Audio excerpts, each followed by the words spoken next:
And now it's time for something. I just messed it all the way up. That's what I get for playing offline. So let me bring it back. That boy already. And now the time fight fans all across the globe have been waiting for. It's the MTMV main card with your man, The Voyze. As always, in the opposite corner, my mano y mano, my verbal sparring partner, none other than Wildris Ruffin. It's all good. It's all good. You slipped up, but you caught yourself. You know what I mean? You caught yourself. You did the run back. We're just going to ignore it. You know what I mean? You had a Ryan Garcia moment, but you got up. Oh, okay. And for that, I believe in you. Ladies and gentlemen, I'm with the man, the myth, the legend, the man who has his own T-shirt, The Voyze. Voyze, how are you feeling today, sir? Oh man, it's smoke o'clock and I'm happy. Happy. I've been looking forward to smoke o'clock. It's been a long day, but this always invigorates me. Something about definitely. Ladies and gentlemen, boys and girls, this is the main card, and like he said, it's smoke o'clock. Let's get into KOs and low blows. Voyze. Yes, sir. I don't even know what to say about this first thing. Okay. Nate Diaz is in the news for choking out Logan Paul. Now, as you can see in the video, this past weekend, Rodney Peterson, who's known for his resemblance to fellow YouTube influencer Logan Paul, he can be seen in the video confronting Diaz with people literally fighting on all sides. Now, Peterson, literally based off of what people are saying, tracked down and engaged with Diaz, who in self-defense locked Peterson in a guillotine choke submission while Peterson was still standing, left him unconscious, and then just dropped his body down onto the street. Now, when Peterson fell, he hit his head on the pavement, and this is what actually caused 911 to be called. And now they are looking to arrest Nate Diaz. Peterson later went on YouTube and stated, "I don't know what I did to Nate Diaz, but I'm telling you what, I'm gonna knock him out when I know he's coming. You caught me off guard, dude. What did you think I was, Logan?" Now let's remember, Diaz is actually scheduled to fight YouTuber turned prize fighter Jake Paul, brother of Logan Paul, in a big money boxing match on August 5th in Dallas. It seems like the fireworks are already ready. Honestly, with these two boys, I don't even know if this is real or this is being scripted, but what are your thoughts on this? Oh, there's no script to this. No script whatsoever. This is real. Nate Diaz is a gangster. I'm sorry. He just is. He's a gangster. He's a thug. And well, let me not. Yeah, well, he'll say thug life. So yeah, that's who he is. And how all this started was some other YouTuber who was fighting on the KSI show on DAZN got into it with Nate. You know, Nate was sitting there, they start talking, and what does Nate do with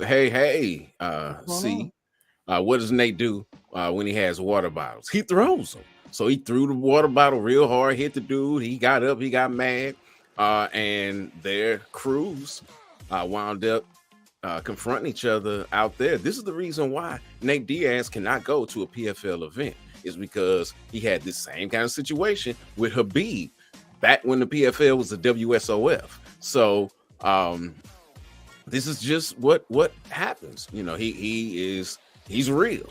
He's real, which is the reason why people love him. Don't try to test his gangster, because if you do, you might end up like dude. And he's talking about some you know, when I know you're coming, dude, you were standing right there in front of him. He grabbed your hands. You know, well, yeah, that's some tomfoolery. I don't know, boys. I'm not completely sold yet that this is just not something to add to the soap opera that follows the Paul brothers. I personally feel like maybe there's something else to it. Like Steven said, he tucked old boy in and he put him to sleep. But Peterson is also a YouTuber, so we never know exactly what's truth and what's fiction here. So what's true is what Dana White said. That boy's head dribbled off the concrete like a basketball. That's the truth. Well, if y'all see Nate, tell him the Popo looking for him. Okay. Next up, real fighting took place. The Bellator 294 bout was amazing. Liz Caramoose, of course, if you got to see the aftermath of that fight, she went in on Bennett, stating that there was cheating after the fight. There was also Bellator 295, which saw the emergence of Patchy Mix, and we're going to talk about both of those here. Now, Bellator president Scott Coker, after the bout with Caramoose, stated that former champ, and I'm going to butcher this young lady's name, and I apologize. Yeah, why don't you let me say it? Go ahead. You got it. Elimele McFarland. And real quick, C, to your statement on who's going to win the Paul and Diaz fight. Tune in closer to the fight, and we will talk about it then. All right, Elimele McFarland is actually next in line against her former training partner, Liz. Now, Caramoose literally successfully defended her women's flyweight belt against Deanna Bennett, submitting her with that arm triangle in the fourth of their Bellator main event. Now, in that co-main event of Bellator 295, McFarland, who's 13-2, actually edged Japan's Kano Watanabe in a split decision. Now, Coker literally stated after this is the top priority. By winning this fight against Watanabe, who's extremely competitive and skilled, a lot of folks thought it could go either way, and it was a tight fight. But given the decision, it kind of puts her in Liz's sight, so we have to do that fight. What are your thoughts on that? Because there's a lot of people who want to see Caramoose fight new fighters and go different ways, but then from even the research, I'm seeing people believe that McFarland could actually knock Caramoose out. So what are your thoughts on this? Now, I don't know about her knocking her out, because outside of her being thrust into, and her being Elimele, being thrust into viral social media stardom by beating up the soccer mom, yeah, like she doesn't really knock anybody out. Her claim to fame is her grappling, which is also Liz's claim to fame. So this is exciting. Like when Liz left the UFC and came to Bellator, the question was always, are they going to fight each other? They were literally training out of the same gym at that time. They both still live in San Diego. I want to say one of the commentators mentioned that just before they came to Hawaii, Elimele borrowed Liz's truck to move something. So these are good friends, but Elimele has said, and she said when I spoke with her after her last win, not this past win, but the one before that, she was like, I want to fight her. That's my goal. I want to fight. I want to be the champion. I want to fight Liz, and I want to do it in Hawaii. She mentioned December, which is a time frame that Bellator has been to Hawaii in the past.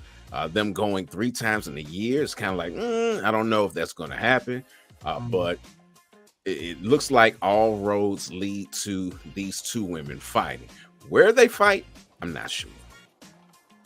I mean, it's definitely going to be interesting to see, because they're both at the top of their game. Now, moving on to Bellator 295, we spoke about this last week, and I did not expect this to happen. The emergence of Patchy Mix, literally, I don't even know if it was a minute into the fight, Voice. That knee just put an end to my man's Stotts.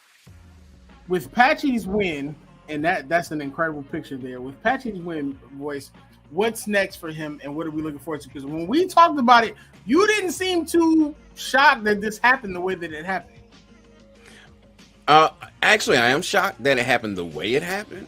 I'm not shocked that he won. I'm shocked at the method, because he talked about wanting to knock him out. And I was like, that's really not Patchy's game. Patchy is a grappler. Woo, but them knees, though. Them knees. Oh, my goodness. And it just kind of came out of nowhere. Stotts didn't see it coming. And he didn't know what happened. He was on the ground, was like, what's going on? What do you mean? No, I can fight. He was like, no, dog, you can't fight. You was dead. Your head was cocked to the side. You was stuck. Yeah, and it's my Nigerian brother, but yeah, he got slept real bad. What's next is the winner of the super fight between current champion Sergio Pettis and the face of Bellator, Pitbull, Patricio Pitbull. So whoever wins that fight at 135, Mix will face next, and that's gonna be, regardless of which one he's fighting, that fight is gonna be so huge. Oh my goodness, Bellator has some stuff going on at 135, and yeah, they're right up there. It's at least a 135 category. They're probably right up there with the UFC as far as competition is concerned. I mean, Bellator on both sides right now look like they got some incredible stuff going on, especially going into the summer. So that's definitely going to be exciting. I know people always talk about UFC, and we're actually going to get into UFC after this break from Ozell. But Bellator is looking amazing right now, and even during the presser, Scott Coker looks like, yeah, I'm him right now. So when we come back, we're going to get into UFC 288. And we got to know from UFC 289. And finally, we're going to recap Tank Davis and Ryan Garcia. It's not just about the love of the game. It's about dedication and commitment through the process and the patience to endure. There's joy in reaching your goals and peace in knowing you've done all you're supposed to do. Ozell brand. It's not just a brand, it's a lifestyle. That Ozell brand. If you ain't got none, make sure you go and get yourself some, whether it's the shoes or the cleats. Ozell got everything you need. And Voyze is always out here in his Ozell stomping and bumping, rapping on the stoops and walking around with the Voyze Leroy glow. So make sure you get some of them giants. Now, let's get into UFC 288. This Saturday, it was actually scheduled to have the next bout that we're actually going to talk about, which is Oliveira versus DeRouche. I felt it, Voyze. However, because of injury, that bout has now been moved to 289. So we're going to be discussing this Saturday's co-main event between Gilbert Burns and Belal Muhammad. Mm-hmm. Now, and that'll be on the Cinco de Mayo weekend. Oh yeah, is that not this weekend? My time is out. So Gilbert Burns is going to be stepping into the octagon. This is literally after demanding a title fight after his win over George Masvidal at UFC 287. Now, many people remember that post-fight where Gilbert stated that he had earned the bout and he would not accept anything less. Well, thanks to Leon Edwards pushing back his title bout with Colby Covington, Gilbert will be in the ring a little earlier than he wanted. He recently stated, right after my fight, I heard that Leon needed more time and that he has a small injury and that he was looking towards October.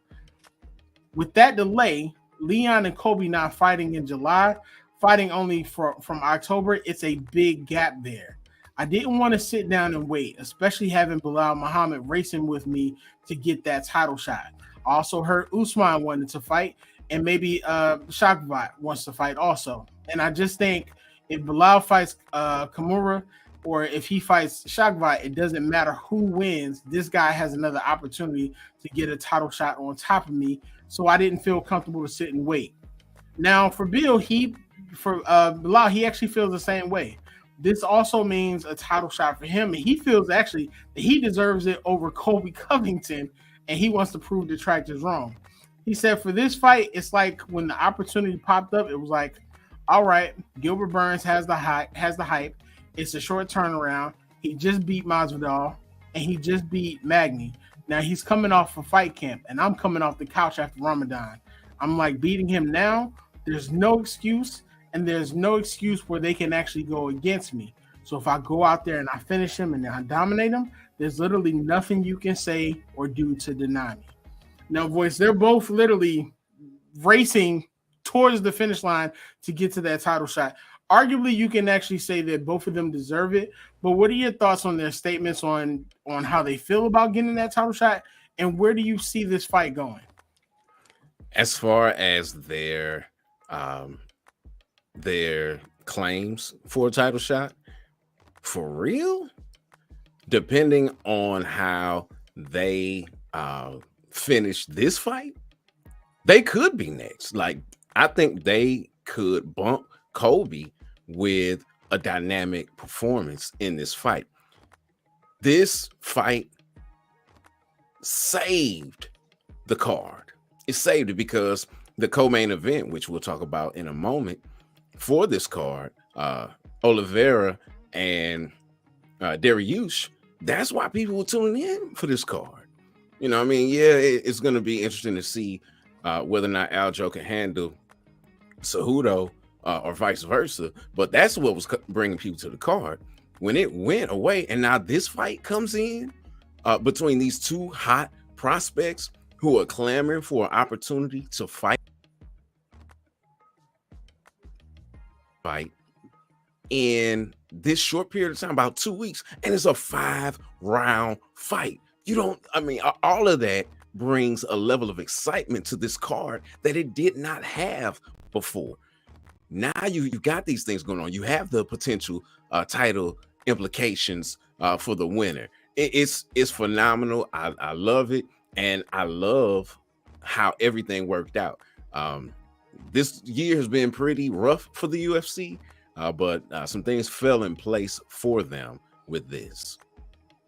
So now I know you stated that, for them, it could possibly cause one of them to jump Colby Covington. If they both put on with, no matter what, who wins, who do you feel would actually be the better fit for a championship bout with Leon Edwards? Wow, that's a great question. And the reason the question is so great is because the men are fairly evenly matched. They're both known for their grappling prowess, which is something that really Leon has done much better with as he's gone on in his fighting career. He really mixes it up well from takedowns to stand-up. Bilal had a knockout in his last fight, but that's the first time he's had one of those in a while. So you can't necessarily call either of them strikers. So I really don't know who would have the better opportunity. I would only lean Burns because of experience. He's fought for the title before, so he won't have those nerves going into the bout because he's been there before. So, okay, because and that's a great point, but I have to ask, when Leon and Bilal met in 2021, I know that there was a stoppage in that fight. What would you have scored that card up until that? You couldn't have. They were like in the first round, and Leon accidentally poked him in the eye. I mean, like, the fight didn't even get started. So, which I forgot about that. I'm glad you brought that up.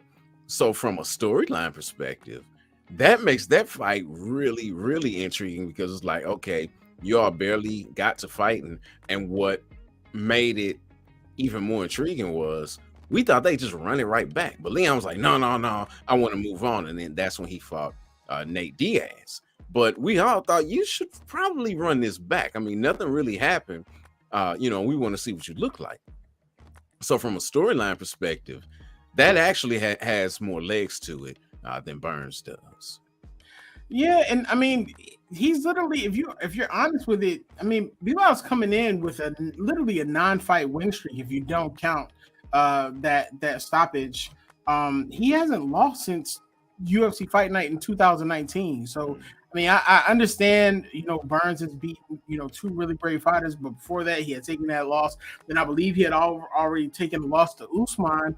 That was the last loss he had. So I mean, it makes a great storyline, but just from the outside looking in, you almost feel like maybe Bilal's right. Like, maybe they are overlooking him, but that's going to be interesting to see. As I said before, he's coming in with a 9-fight win streak. He has not seen the mat since 2019, so that's going to be interesting. Definitely looking forward to that. Now, while it does look like we won't get the original co-main event, we won't have to wait too much long for that hype match between Charles Oliveira and Benio. You got it. That's it. Benio Beirut. You said Beirut. I said Dariush. Dariush.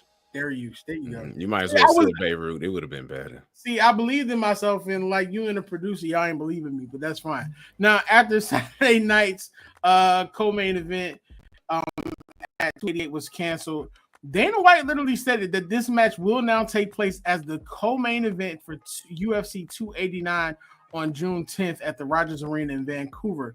Now, the bout was actually scheduled for that May 6th event until Oliveira had to pull out due to an injury, and it was later replaced with Burns Muhammad. Now, Oliveira is actually looking to rebound from a vacant title challenge loss to Islam Makhachev at UFC 280, which snapped an 11-fight win streak. Meanwhile, Dariush is actually on an 8-fight win streak, and he's looking to move up the rankings. And with the win, he would actually have a great place because he would actually be beating a higher fighter in Bronx. So, Voyze, I want to ask here, with this match moving to UFC 289, there's two things I want to know. If Bronx is injured, how are they only moving it to 289? Because it feels like there's questions there that we're just not going to get answers to. And once this bout goes down, what are we looking for here, and who literally has the advantage going into this bout? As far as how he's able to come back in, like to fight the following month versus this month, I have no idea. Only thing I can think of is that maybe he has some kind of muscle strain, and he needed some time to allow that to heal. You know, maybe it's something with the shoulder, something where he can't like throw his hands, but he can still work on his cardio. I don't know. That's a question that we'll definitely bring up whenever this card comes about, just to see how he looks in the cage when that happens. This was a godsend for the UFC because this card between the former champion Juliana Pena and the current champ and the greatest woman of all time, the Lioness, Amanda Nunes. Yeah, we just saw this, and it's like, y'all gonna run it back again for the third time? I mean, you know, I get it that, you know, Amanda got whooped the first time, but the whooping she put on Juliana was way worse. And Amanda said, hey, I wasn't 100% going into that first fight, and she was 100% going into this one, and they haven't fought in quite some time. Like, that was a while ago. So it's like, yeah, we're gonna do this again already. Like, okay, so it really made this card kind of like meh. But adding this fight to it, it does for 289 what it was going to do for 288, which makes it a must-watch fight card, because this is a must-watch fight. Poor Beneil Dariush. He should have been fighting for the title a long time ago. But there's a formula that the UFC has. And part of that formula is you have to do something to make yourself marketable. Maybe your marketability is that you're this stoic, quiet person. But for Beneil, somebody said he looks like your substitute gym teacher, you know, you know, your I don't know, your social studies teacher or something. So he's really unassuming in his looks, and he doesn't really say much to promote himself. So the UFC just keeps giving him these fights, hoping that someone beats him and he goes away. Kind of like with Leon, you know, they kind of kept stringing him along because they're like, oh, you're not exciting or whatever. You know, we don't want to have you fight for the title and to be a boring champion. So they've been stringing him along, but he should have fought for the title a long time ago. So if he beats Bronx, then you can't deny him. But likewise for Bronx, if he wins and he beats Dariush, then he should be right back in title contention as well. Although You better hope somebody knock off Islam, because I find it hard to believe that it's going to look any different than it did the first time. Well, I mean, what's interesting about that though, and this is why I always ask questions about the UFC rankings. Right now, Dariush is number 4 in the lightweight rankings, and Dubronx is literally number 1. So, I mean, with the win, I just feel like that would automatically catapult Dariush to that number 1 spot, because I mean, come on now, if you're literally over jumping the other 2 individuals above you just to beat that number 1 fighter, especially if he does it convincingly, that feels like that's the title shot right there. Yeah, it should be. That's what I'm saying. He should finally get his due if he can beat Dubronx. No pun intended. So the question is, if he does defeat Dubronx, how does he match up with the champion in a potential title fight?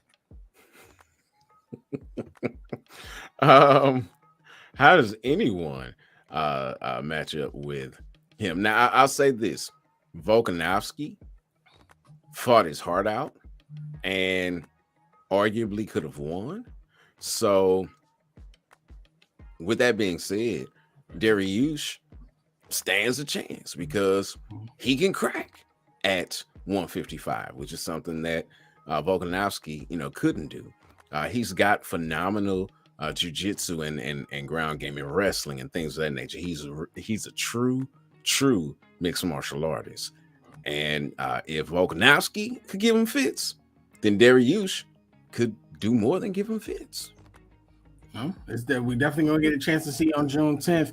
It's mindful to remember, Dariush has not hit the mat since 2018 in a loss against Alexander Hernandez, I believe. So that's definitely going to be an interesting fight. UFC 289. That'll be June 10th.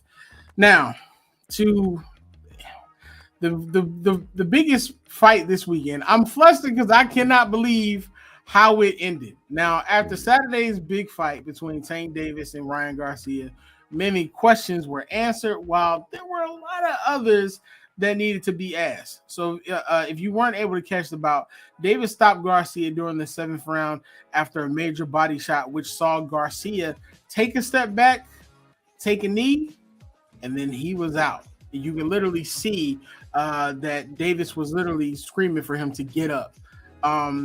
This was a major fight for both of them. The aftermath of the fight felt like there was a lot of drama. There was a lot of people who complained about Garcia's treatment after the bout, because there was you didn't see De La Hoya anywhere around after that. You didn't see Hopkins anywhere around after that. And many people, all they heard was Canelo telling him, listen, these people are not people that you should trust. Clearly, Ryan Garcia has talent. I mean, he's been an amateur fighter for a while. But what Davis showed us this weekend is he's ready. He's ready. Now, the question that I asked you, Voyze, is I want to get your thoughts on the bout, but I also want to ask, where do both fighters go from here? The fight it was a great fight. Or let me not say it was a great fight. It was a good fight, and it proved what we said last week, that if Davis won, he beat someone who is best known for social media influencing. That's really kind of how things went. Ryan, though, having a background in boxing, an extensive background in boxing, he looked amateurish. And that's the reason that he lost. He kept jumping in with wild shots, putting himself out of position, and Tank was capitalizing. What this also showed, though, was Tank's technical mastery. He is a technician and a tactician. He, like his mentor, Floyd Mayweather, downloads the information, and then after downloading the information, he goes to work. From like halfway through round 1, he was smiling. I was like, "Oh, that's scary," because nothing happened in round 1. Like I don't know who to give round 1 to.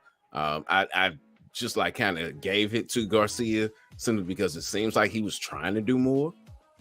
Then rounds 2 through 5, Tank was just destroying him. Ryan tried to rough him up, and that's when I knew Ryan was in trouble. When he was doing the rough house tactics and trying to press Tank, he was hitting him with some shots, but it didn't look like they did anything to Tank. I was like, oh, he's in trouble. And sure enough, soon after that, boop, down on his backside, as the picture shows.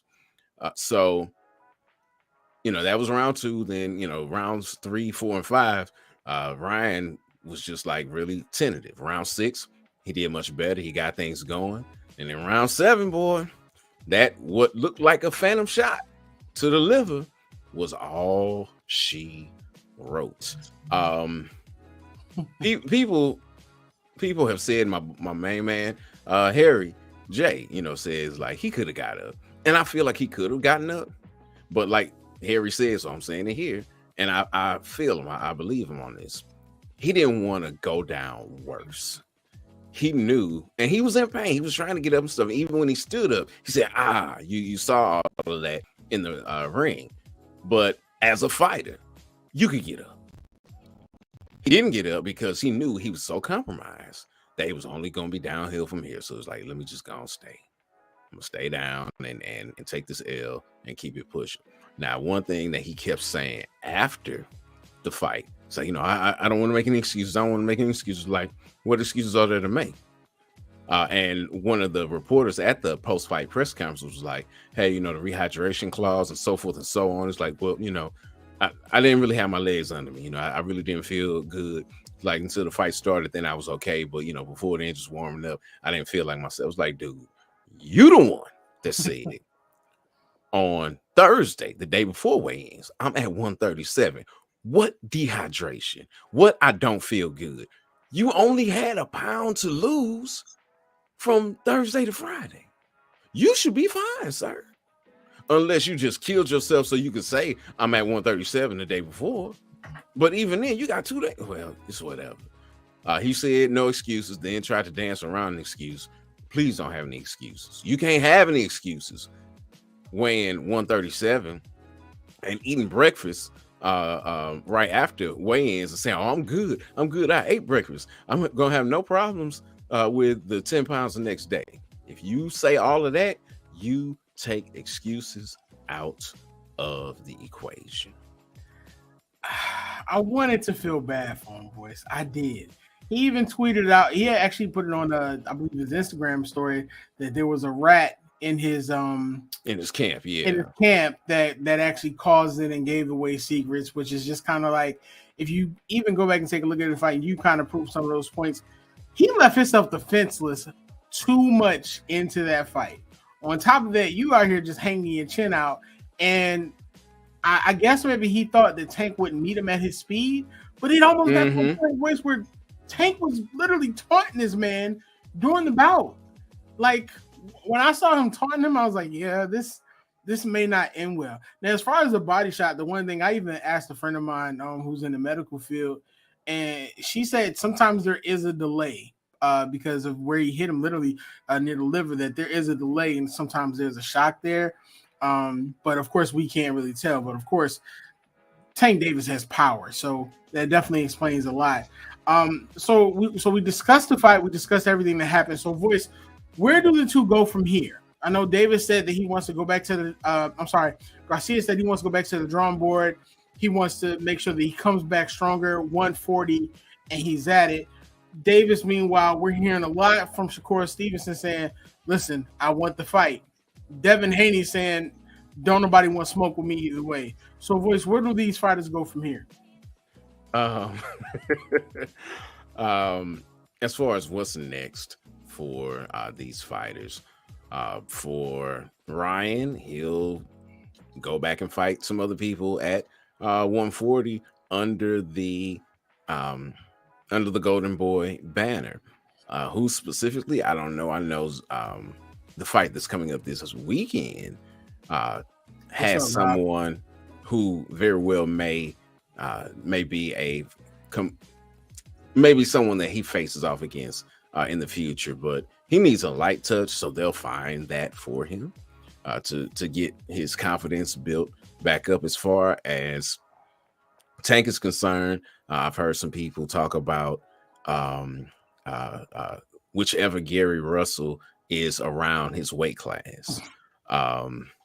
They, of course, talk out there about Shakur and about Devin, but Devin's got to beat Loma.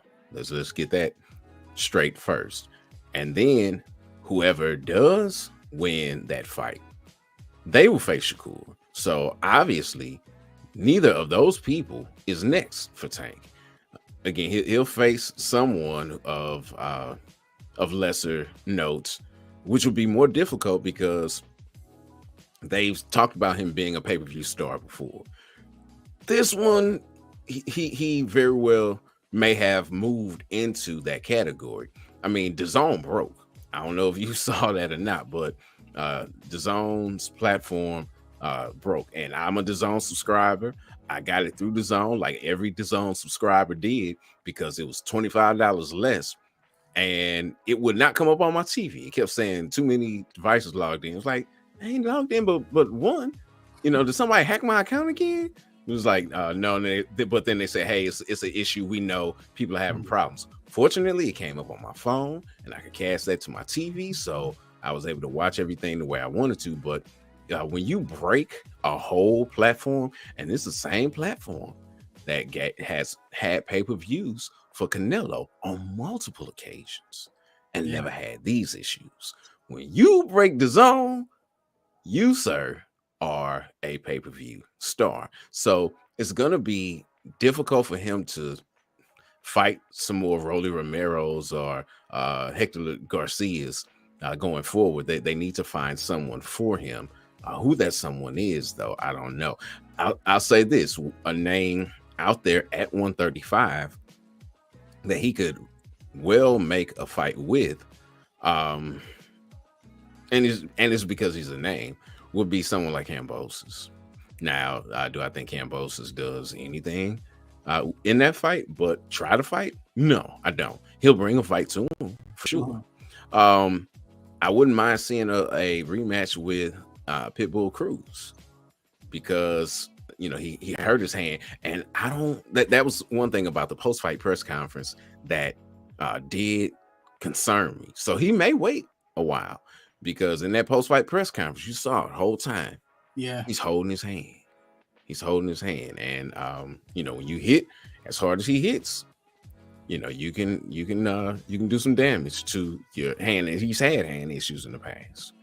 Yeah, it's funny because if you watch some of his interviews the Friday before the fight, he seemed like he's not somebody who plans on sticking around well after his time. Like, he wants to get in, he wants to do his damage, and he wants to get out. Two fighters they talked about, you talked about George Kambosos. Another person that they mentioned was Teofimo. He said, I'm not really interested in that either. He can't fight Teofimo. He's too big. That's what I'm saying. There's really not too many people at 135 out there. Yeah, so that'll definitely be interesting to see. Now, last word before we actually close this out, I want to ask you your thoughts on the conversation about Oscar De La Hoya and Bernard Hopkins not being there, and also Conor McGregor talking to Brian Garcia after the fight and saying, hey, I want to see a rematch. Okay, just to acknowledge Crispy, I don't think anything of it. Haven't seen it. It's beautiful. We'll never see it. It's beautiful, big and gold. It's just like the gold belts that you win for being a fantasy football champion. Boys, you're going to embrace WWE soon, sir. No, I'm not. They both on the Endeavor. Now, give us your thoughts on those last. Professional bull riding is too. And you know what? I think that's a perfect place to end, because I don't know what you said, and I don't think it really matters. I mean, it does matter. Well, Conor McGregor said he believed that if there was no rehydration clause in there, that Ryan Garcia probably would have won, and he said that he wanted to see a rematch between the both of them without that rehydration clause. That's great. It would end the same. Voyze, you ain't got to be that disrespectful. Ladies and gentlemen, thank you for tuning in with us. Now, before we close out, the Voyze always has the last word on bouts he wants you to look forward to. Voyze, give us your final word, sir. My final words are that I don't like my producer very much right now, putting this pro wrestling in on my my pristine show. Sir. Roman Reigns would probably knock out Ryan Garcia too, so I don't even know why he's trying to play my dog. Okay, he's like twice his size, so yeah. But anyway, this weekend the UFC has a fight going on at the Apex. Song Yadong and Ricky Simone. They'll be facing off against each other, and then William Zepeda, that 140-pounder I was talking about under the Golden Boy banner, he'll be taking on Jaime Arboleda. Yeah, that's his name. At least that's how I'm pronouncing it. I did all the work for you to say his name wrong. That's beautiful. It's not Arboleda. Not how you pronounce it the first time. The second time, yeah. Whatever. Anyway, they'll be fighting each other on Saturday as well. So, if you got those subscription services, you can put them to use and take it out. So, you're right. Rod, no. Oh, y'all, I don't like how y'all keep playing that man Ryan Garcia, man, like he ain't no amateur fighter. Now, do I believe it probably would end the same way? Yes, but y'all got to give that man some kind of fighting chance, man. He wins 7 rounds. What you want? I want it. That's probably about 4 more rounds than I thought he'd go. No, there you go. Anyway, ladies and gentlemen, thank you for tuning in to another great episode of the main card. As always, smoke o'clock. Tuesday, 7:15 Eastern Standard Time. Thank you for tuning in with us. If you have not, please make sure that you like, share, subscribe. Check out our podcast while you're driving. You know what I'm saying? We on Apple, we on Spotify. You can also visit MTMVPN and see what our team is doing. There's a lot of great shows out there that you can get a hold of. See some of our personalities. I do know to that one. Look, I do know what the LWO is. I think that's a great idea, Crispy. Once again, no, see, now our producer is this is bullying. No, Rob, it was wrong. He got caught in most of them, but he could have got up. No, what's the song? We fall down, but we get back up. He should have had Donnie McClurkin in his corner because he could have won at least a couple more rounds. I was disappointed, but hey, I understand. I ain't out there fighting. Ladies and gentlemen, I'm gonna wrap this show up before our producer comes on here and he starts talking about something New Orleans, and we don't want that. Thank you for tuning in with us. That's where Jake Paul choked up the boy. I mean, where Diaz choked up the boy, right? They get choked up in choked up in the French Quarter. Yes, sir. The Saints get choked up. The Pelicans get choked up. They all get choked up, but that's all good. Ladies and gentlemen, thank you for tuning in with us. Voyze, give us the final word, sir. Until next time, fight the good fight.